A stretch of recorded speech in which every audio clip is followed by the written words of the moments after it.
Hey folks, Speed Racer here, and this calculus lesson is called Integration by Parts. This is the second lesson of Calculus BC, so it's a high school AP class, so it would be your second year in calculus, probably in college, okay? Or your second course anyways. Okay, so this is just a quick review of integration rules right here. We're going to be using some of these in this lesson right here. We're also going to be using the inverse trig integration right here, so we're going to be using those ones also. So those are in our lesson. So anyways, so what I'm going to start off with is number 52 on the last assignment right here. So find the integral of this guy right here. I'm going to show you another trick right here.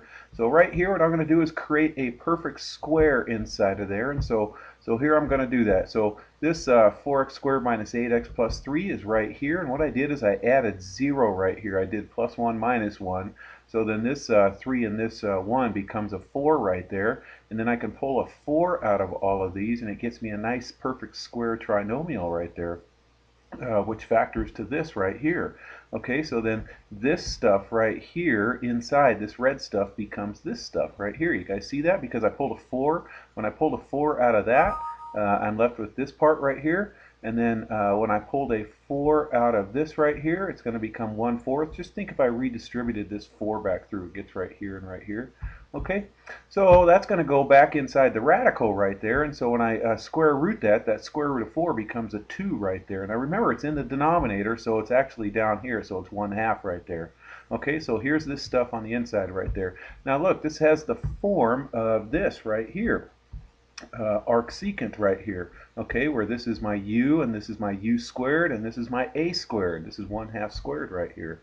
Okay, so here u is the 1 or x minus 1 and the a is 1/2 right there.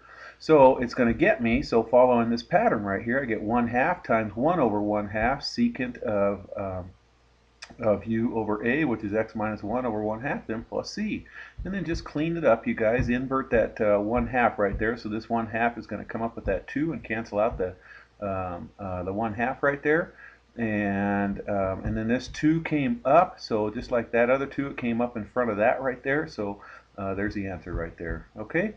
So just other tricks, you guys, that you guys got to get, the more practice you get, the better you get at this. Okay, so recall back when you first started taking derivatives, you guys, this is the product rule. The derivative of u times v is u prime v plus uv prime. Remember that? Okay, so if I took the integral, you guys, the integral of a derivative is just, these are inverses of each other, so it just becomes uv when I integrate this side, and so when I integrate this side, I get this right here. Okay, so I integrated both sides. You with me? Okay. So this u prime is actually du dx right here, and this v prime is actually dv dx. Okay, so what I'm going to do right here is I'm going to just write it as v du and u dv right there. Okay, and then so I'm going to subtract v du from both sides. Okay, so I'm showing you the formula, how we generate the formula integration by parts. So here's integration by parts right here. It's this formula right here, and I'm going to do the symmetric property right there. So that's my integration by parts. Can you see I just flipped that around right there? So I just flipped that around right there. Okay, so we're going to use this formula right here, and we're going to follow this pattern, L-I-A-T-E. And that's a rule for what you do for u, or u substitution in general. Most of the time it's going to follow this order right here. L stands for, I think I have it on the next slide right here. I do, yeah. So let u substitution go in this order, where L is the logarithm. So if you see logarithms, I'll let u be that. And then dv is always the rest of the stuff. Or if I see inverse trig, that'll be u. Or if I see algebra, that'll be u.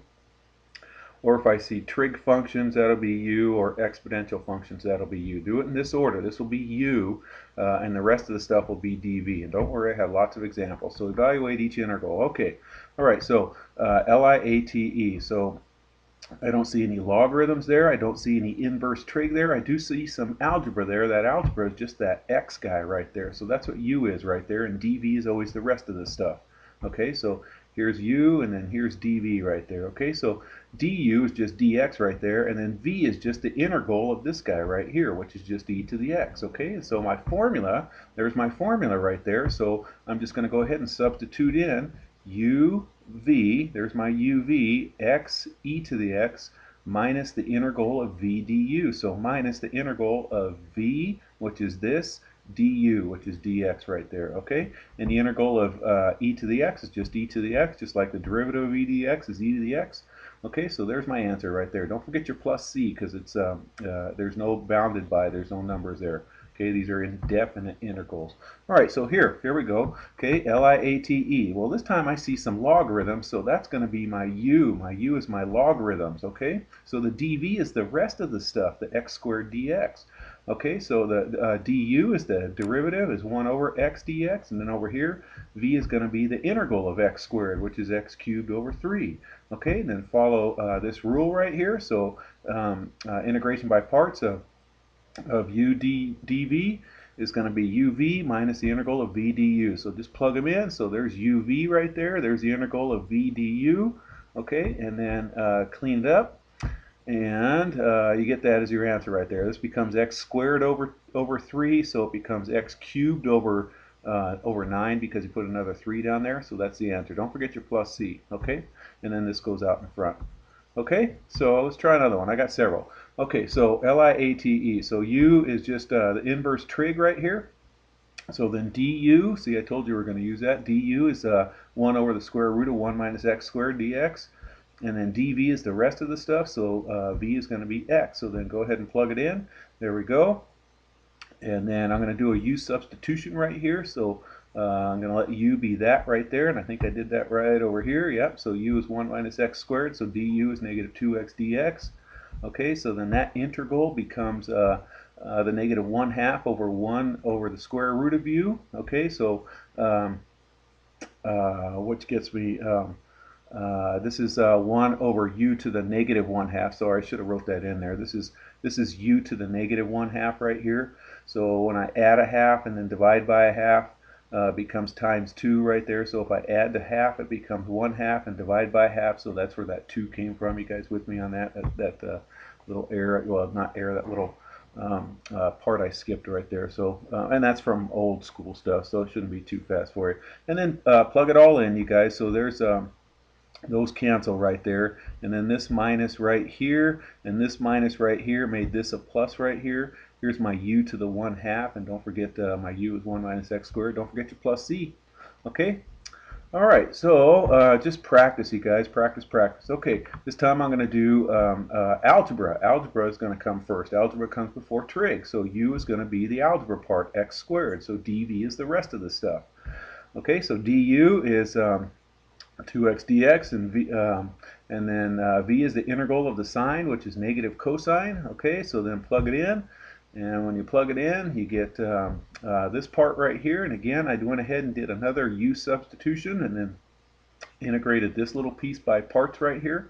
So when I integrate that by parts right here, that's going to get me that right there. I just use this formula again. So uv, so u is 2x, and then v is sine of x. So there's that uv right there, minus 2 v du. So v is sine of x, and then du is the 2 sine, or the 2 dx right there. Okay, and then so the integral of sine is negative cosine. It's going to change that to a plus right there. So we're going to get that as your final answer right there. Again, don't forget your plus c. You guys, this is BC, so you guys know that by now. Okay, this one, you're going to see this one goes in cycles, you guys, and so there's another trick I'm going to show you right here. So let u equal the e to the x, and then dv equals the sine of x. Now, actually, you could probably go the other way also on this. Sometimes this order does not work, and I'll show you an example in just a second. So I could have went the other way. I could have let u be this, and then dv be this part right here. Anyway, so after you plug it all in, you get that, and then I'm going to integrate this again by parts right here. So I'm going to go ahead and let u be e to the x, and dv be the rest of the stuff, cosine of x. Okay, dx, I forgot the dx right there. Okay, so I'm going to integrate that by parts, and then check this out. I notice, okay, so here's this right here. This stuff equals this stuff right here. Now, can you see that this and this are the same right here? So what I'm going to do is add this and put it over here on this side and make 2 of those integrals. So there's our new trick right there. So we have 2 of those integrals now. equals just this stuff right here. And so now I'm only going to do, I think I just continued that over there. So, oh yeah, I pulled an e to the x out right here, and I pulled an e to the x out. And then I flipped them around, so I made this one go first and this one go second because there was a minus sign right there. So I pulled that e to the x out right there from there and there, and then I'm going to just divide both sides by 2, and then there's my answer right there. So I just divided both sides by 2 because I'm just looking for one of them right there. Okay, so there's your trick when it cycles like that. All right, let's try another one here. So this one's secant cube of x dx, okay? So use substitution, let the u be the trig stuff, and then dv equals that, and then watch what happens, you guys. There's du right there, okay? And then v equals x, and then so when you plug that in right there, this little piece right here, this just gets into a mess, and you just keep getting bigger and bigger and bigger. So what I'm going to do is just start over, and I'm going to let u be the secant of x, and then dv be the rest of the secant of x, so the secant squared of x, okay? So the integral of secant squared, remember that the derivative of tangent is secant squared, so the integral of secant squared is tangent right there. Okay, so that's v right there, and then so when I plug that in, it cleans it up a little bit better right there. Okay, and then we're going to remember our trig identities. Our trig identities for tangent squared is that, and then so clean it all up, and you get that when I distribute this through. So I distribute this through this guy right here, the secant squared, and it gets me that right there. Okay, and then I'm going to add that out again, and then divide by 2. So when I divide by 2, I get that as my final answer. Okay. All right. So it's nothing like just having more experience with these, and you get better and better, you guys. So I know it's hard, but the more you do it, the easier it'll get after a while, you guys. So, okay, if you're in my class, this would be a 2-day assignment for my class, and that would be your homework. Take care, you guys.